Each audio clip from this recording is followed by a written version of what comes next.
Welcome to the chat where the deals get done. Real estate tips and a whole lot of fun. Think different, achieve your goals. Real estate simplified, that's how we roll. Hey there, Mike Cruz and Brandon Rizik here with our third episode already. Number 3. All Here we right, are. and Real Estate Simplified, let's get into it. Quick little market update on the Las Vegas housing market. If you paid any attention over the last day or so, you saw the big news yesterday was the median home price was down $5,000. So the median home price $5,000, Mike. went from 485 to 480. What does that mean? Nothing. Well, first off, Sorry. median home price means half the homes sold above 480 and half sold below 480 versus the month previous was 485. So does that mean prices dropped? No. Not in my opinion. And No. it's not even enough to consider. And what it could be just a difference of a couple transactions.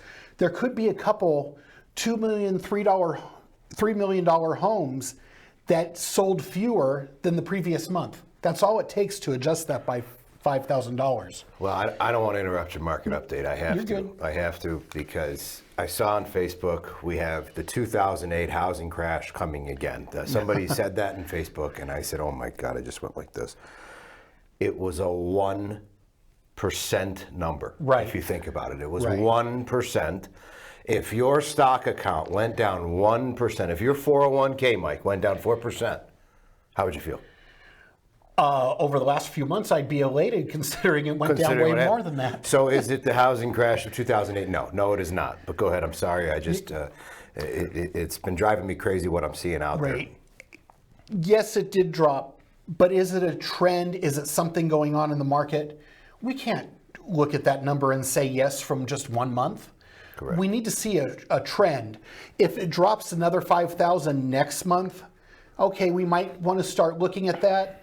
Or let's say it stays the same next month and the following month, it may go back up. there. Right. It's hard to say, but we just can't take any judgment from looking at 1 month's worth of data. Go ahead. I'm sorry. I was just going to say what I can tell you is what I'm actually seeing in the market. Homes are still selling.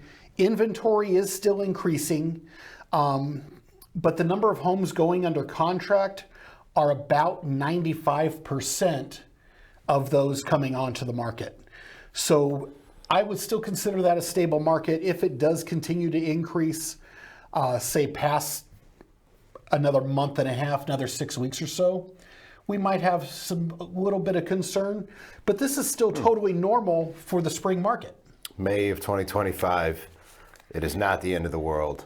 So Right. $5,000 does not constitute any worry in anybody's mind. As far as the rates are concerned, they're extremely flat. They're still flat. If you've watched the last 2 podcasts, they're flat. We have as much news that's coming out. We had some inflation news. We had some, economic news come out, and we saw this much up, this much down, this much up, Right. this much down. And Fed Chairman Powell is supposed to speak today. Today's what, May 7th, May 8th? I don't remember. I don't remember the date. But 7th or 8th. 7th or 8th, right? But he's supposed to speak today, and the markets are 100% flat. So, in my opinion, and just like we just talked about, it's Right, a good thing. it's good. It's stability, it's predictability, and people don't realize what happens when banks have interest rates. Predictability is everything. This is Right. how sometimes rates come down. Right. Because they can predict, because it's stable in the bond market. So again, I'll stand by it. Rates are going to trend down, and it's going to trend down slow. The more stable everything becomes and the more flatlined it is, believe it or not, you'll see rates come down.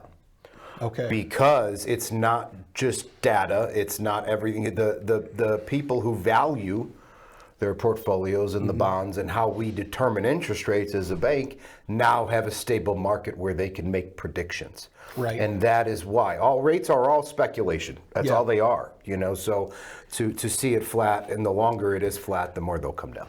And that makes a great transition into our discussion today of building wealth and your portfolio Yes. and Yes, adding our some real estate 1% into it. factor. That's what's going on, right? It's Right. Long term. Yes. You know, do we build wealth? Do we look at our real estate portfolio or your retirement portfolio as an investor? Do you look at it on your monthly basis or do you look at it on an annual basis? I'll let you go into that a little more. It's not too different than when you say you're going to invest in stocks. The younger you are, the more aggressive you can be. The older you are, you typically want to be a little bit more stable. So if you're into fixing and flipping, that's definitely a little more volatile, I think, and short term. Fix and flip is a different animal. Right. If you're an investor and you're deciding to fix and flip, this is not the podcast today for you. Right. We will have to get into that. But that is a much different animal. And in today's world, it's hard to predict that. I've seen a lot of people win Right. big and I've seen a lot of people lose big in Definitely. that market, in today's market. Definitely. And in the current market, it's not probably the best scenario to get yourself into, especially if you're just starting out. Correct. But as a long-term goal, As a long-term goal, as far as buying property, absolutely. As we kind of discussed last week too, if you're going to buy and hold, use it as an investment where you're going to rent it out, there's money to be made over the long term. And if we see appreciation of anywhere from 2 to 4%, which is considered a good appreciation, I know a lot of people think 2020, 2021, where we saw crazy 15, 20% appreciation. Yeah, that's great for the moment, but then we did see a little bit of a dip in the market. well, you know, and how I look at it as being an investor myself, Mm-hmm. okay, you know, one year in the 2020, I might have made 32% appreciation or Right. whatever that number was. It was insane. Yeah. But in 2022, I might have lost 3% appreciation. I look at it personally, I look at it on an annual basis. And anybody investing, I always want you to look at it on an annual basis. Where are you at? Did 20% one year, I did 4% the next year, or I lost money one year, the 1% down. Remember that? You know, I Right. lost money this month. Next month I might make money. If you end up at a certain number, where's your goal? Is your goal 8%? Is it 10%? Is it 4%? What is it? You know, Right. You have to look at it that way. You cannot look at month to month, quarter to quarter, or even just 1 year. Right. So- Absolutely. Yeah, it's definitely designed for the long term. I mean, an average, best. I mean, if you own a house, I mean, let's look at the trend, right? Yeah. So if you owned a home for 5 years, let's use 5 years. Mm-hmm. I'm gonna say from 2014 to 2019. I'm not gonna go COVID. I'm not gonna go with these Right. crazy years. Over time, let's just say 5 years, Mike. What on average are you making on your money? I mean, and this is not, listen, to anybody listening, that we are not generating facts here. It's not a spreadsheet here, but I mean, on average, what would you say that you've seen in the market? During that time, I would say we probably averaged about a 4 to 5% annual increase in prices. I was going to say 8 to 10, but wow, okay. I am being probably a little bit conservative, but there were, I want to say 2017 was a little bit of a slower year than the others in that period. Right. Okay.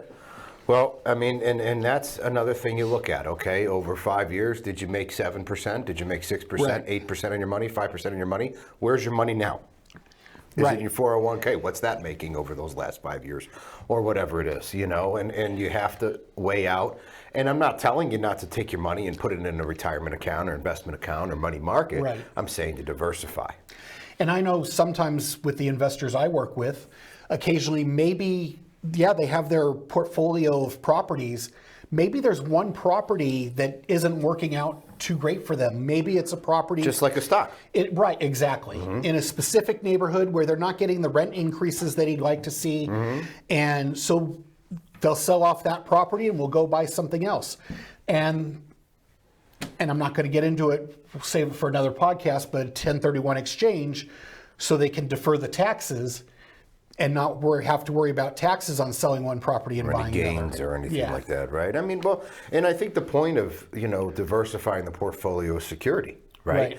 I mean, you know, real estate is a tangible asset. It is value. Will always have value. I don't care if it goes up, if it skyrockets, if it plummets, if there's a crash. There's some value in land. Absolutely. And God forbid, even if the house burns down, that land is always has worth value. something. Right. So look at what happened in the stock market. I was going to say that's different than a stock, because Right. a stock can go straight to zero. I mean, I lost quite a bit of money over the last 90 days, Right. and a lot of people have, and it was something that was beyond our control. Yeah. And not to get in politics or anything like that, it's not about that. These are ups and downs of a market that you Right. will play with stocks. No matter what, with real estate, you can hold it, and it's always going to be worth Right. something. Right. And I'll let you. That's your department, not mine. I'm Yeah, just no. speaking from my experience. So sorry. No, you're absolutely right as far as the value stays there. There's a couple of slight changes to that, but even then there's still some value. What comes to mind is I know in Southern California right now there's a particular neighborhood where it's literally sliding down, and the homes have been condemned. It's like sliding down. Yeah, and I'm thinking value-wise, it's sliding down the neighborhood. No. It's physically sliding down Wow. towards the ocean. Wow. On Pacific Palisades, it's about 150 homes, and that land is probably close to worthless, I would think. But other than that, that's the real rare exception. Yeah, I mean that's. We don't have a lot of that here. No. We get wind. We get wind. Right. But my goal for long term, at a minimum, is to keep up with inflation. Right. I put my money somewhere, and I'm not losing it. If I just had $300,000 sitting in a savings account, or $100,000, let's even go lower. It doesn't matter. What are you making on that? If Right. you're lucky, and I mean lucky, you're making 4% from your bank right now, Right. 3.5%. So that's $4,000 a year on $100,000. Right. So that's the bare minimum. I mean, and that's if you're. I mean, I had one savings account at one point. I had 6 figures in the account. Right. Okay. And I made $2 a month. Right. And then $2 a month. And I'm talking 6 figures in Yeah. the account, $2 a month. I'm losing money to inflation. Right. I pulled all the money out. I couldn't look at it anymore. Yeah. It doesn't make sense. There's better places, and once again, real estate does have the stability. Right. Right. And hopefully the appreciation. We can't always guarantee it, but over history, real estate has been the number one appreciating asset.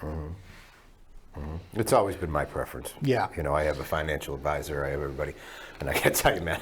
Right. He talks to me just, I don't even want to. I don't even want to look at it because I can't touch it. I don't understand it. And, for those of you out there that are like me, I've always preferred real estate. I know the markets I go into. I understand the neighborhoods. I understand what it is. Look at people who bought their house in 2006. Right. Let's go to that. You bought your house in 2006, peak of the market back then. I mean, peak of the market. Right. And then we saw in 07 the notices of defaults starting to come. 2008, September, October time, we just saw massive chaos. 9 and 10, massive depreciation, right? Right. And everybody was doomed. Right. I know a lot of people that held on to their house. Yes. That actually kept it. And then by 2014, 2015, They were back. they were back in the positive, right? Yeah. So not everybody can afford to do that. And I'm just giving one or two examples, but the point behind it is no matter the worst of the worst has happened, and you can still ride it out through time. Right. It's tangible. I think that goes back to that. So Right. No, it's definitely something where, if you have the time to hold on to it, chances are, even if you do take a little bit of a slump, it's going to make a comeback. Is the bottom line? I think the point we're trying to get across. yeah, no, absolutely. So what about the financial portion of your investment, right? So let's look at it. You bought a house, and you're looking for the monthly rent. What are you looking for? People always ask me, well, it's really not a good idea because I'm not going to make any money on it every month. I'm only going to make $100 a month or $200 a month. What are your thoughts on that, Mike? Like, what do you answer that? Because it's very hard to make a bunch of money on the rent unless you put a huge down payment or pay cash, right? I Well, mean, so, right. you know, what are your Right. thoughts on that? So you need to look at it two ways. Number one, if you're making $100 to $200 a month on that property every single month, that's income you didn't have before. And while you're making that money, you have that real property asset sitting there gaining appreciation that over time, eventually you'll be able to sell it at an additional profit. So if you make $100 a month over 5 years, what is that? $6,000 over that 5 years. So, and let's say it's a $400,000 property, you gain 3% a year. Which is conservative. So, which is conservative. So that's another 15%. And now you're looking at $60,000 plus $6,000 you made over time. Instead of $60,000, now you have $66,000. That's a good profit. Can you do that with $400,000 in the bank? No. And let's say you probably didn't have the $400,000. You probably had $100,000. You financed the rest. So you've been letting somebody else really pay for that asset. Leveraging, Yeah, like we talked about exactly. before. But, I mean, in a lot of cases, I mean, in 3% is too conservative, if you ask me. I know you're being right. You're yeah. being right. But you know, I look at it this way. I get asked a lot. I have investors that come finance, and they might actually lose a couple of hours a month. Right. And they ask me, well, Brandon, I don't want to lose money. Well, nobody wants to lose money, right? Right. So, but here's the thing. On a $400,000 house, if you make 4 or 5% a year, Right. It becomes which is a whole pretty lot more. realistic, Yeah. okay? It's not every year, don't get me wrong, but if you average 4 or 5%, let's say 5%, Yeah. that's $20,000 a year. A year. That's $100,000. 5 years, that's $100,000. Yep. Okay, wait a minute. You lost $200 a month. You lost $2,400 a year. Yeah. What's that times 5? You know, if that's what... $10,000. That's $12,000 or whatever that Yeah. number is. Okay, so you made $88,000 in 5 years on a $400,000 house. Not bad. You got a tax deduction, most likely on your you know, mortgage interest.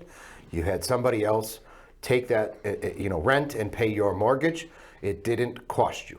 It cost you $1,200 a year or $2,400 a year. But what did you really lose? You made a bunch of money. So let me just make sure I understand this right. So I could pay $200 a month to whoever it is.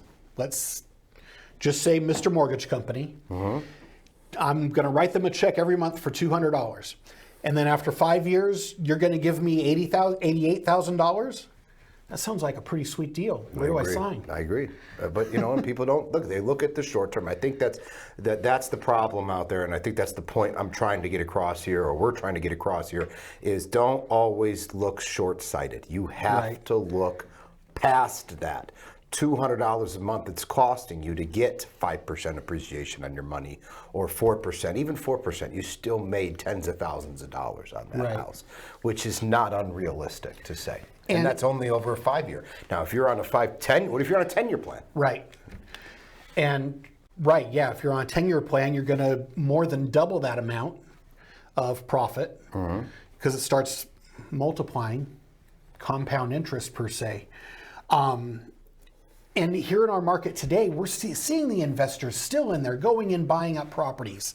And this is why. And they're paying market value. Correct me if I'm wrong.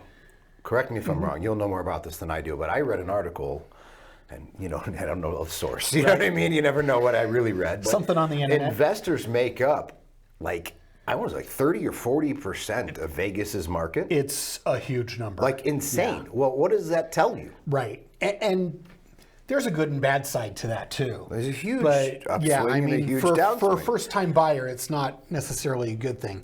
But for investors, yeah, it goes to show the power of our market and the faith in our market continuing to rise over time. Vegas is a transient town. Let's just Right. call it what it is. It is. It's a transient town, and people come here. We used to have a joke that you had to be here 5 years to be considered a local, Right. right? So I mean, it's a joke because you have to last 5 years, and a lot of people don't. They don't.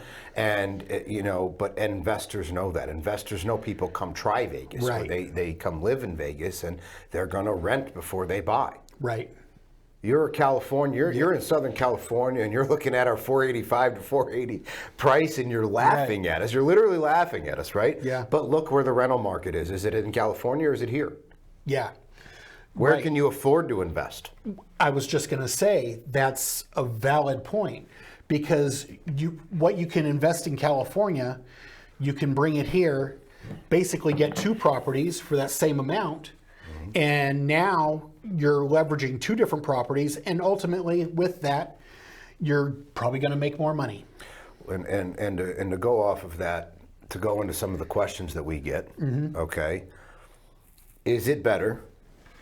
You're from California. A lot of people from Right. California Oh, see right. fourplexes, duplexes, whatever it is, right? Is it better to buy a single family, a multifamily, a condo? This is purely your opinion, Right. Only opinion. But Mike, what are your thoughts on that? What do you advise? You know, it really depends on what your goal is. A lot of people, a lot of investors do see the value in a multi-unit building such as a duplex, triplex, fourplex. With our Las Vegas market, though, there aren't a lot of newer fourplexes available. There are a few duplexes, but with the fourplexes, they're typically older, built 1980 and before. Which is new to California, man. It's new to California, but Depending on where you're from, right. But they're probably going to need some work done to them. a little TLC. Yes, a little bit of money put into them to spruce them up and get that top dollar for rent. Me personally, single family, even a townhouse is okay as far as investment wise, but you're going to get most dollar for dollar out of a single family home. And I am going to say this out loud, we're in the hot desert. If you're buying an investment single family home, buy a property without a pool. Without. And you're I thought you were you're going the looking other at way me- at that. Really, no. And the reason is liability. Put your liability at a minimum. With that said, though, don't buy a home that's super basic. If you're going to get if you want to get top dollar for your property, it needs to be nice, it needs to be clean, and you need to keep it up. Highly recommend having a good property manager to take care of it for you. It's worth every penny, so you're not being disturbed at all hours of the day, and the property is being looked after. I'm thrown for a loop. I have to tell you. See, I learned something just now because I would have said with a pool.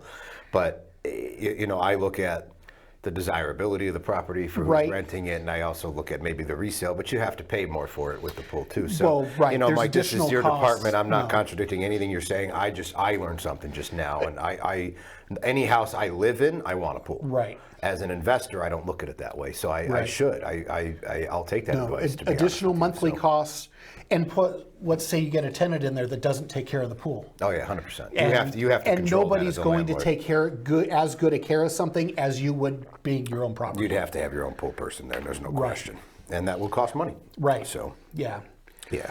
Well, no, that's good. And I get asked a lot of questions like, you know, let's say you're a young guy, young person. Shouldn't say guy. I'm sorry, a young person, and you're single. You'd have no spouse. You have no children. Right. And you say, I've got 50 grand, I got a bunch of money, and I don't know what to do with it. I'm living in an apartment now. Why don't I buy a fourplex, live in one of the units, and have the other 3 tenants pay for the property, and I live for free? Right. I get asked that a lot. What are your thoughts on that? I think if you're okay with that lifestyle, I think that is phenomenal. Okay.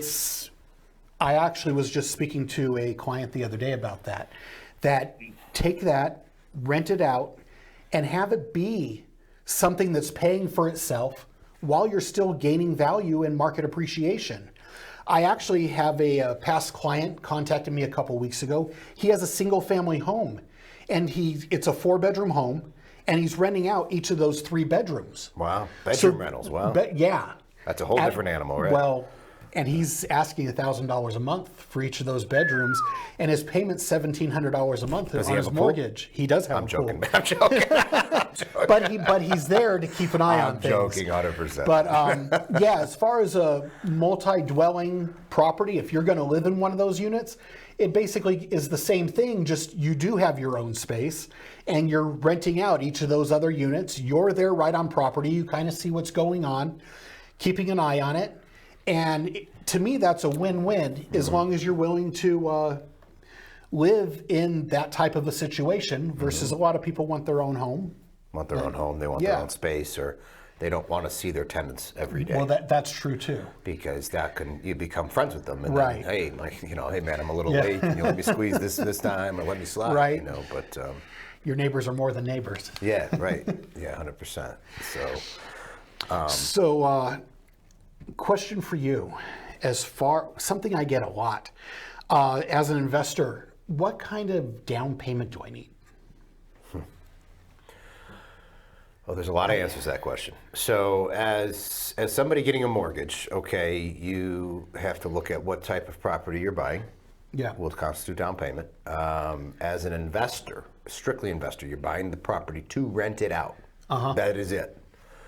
You, on a single family home, the absolute minimum is 15% down, but I'm not going to advertise that. I'm going to tell you it's the minimum because it technically is, but you won't qualify. It's very, very hard to see a good mortgage term, a good profit, and be able to get that loan done at 15% down. So I will tell you, as an investor, renting the property out 20% down should be the threshold in your head. Okay. Okay. Now, if you bought a multifamily home and a fourplex, let's just use that for example, anything over 2 units I'm going to use, Right. You would want 25% down. Okay. Okay.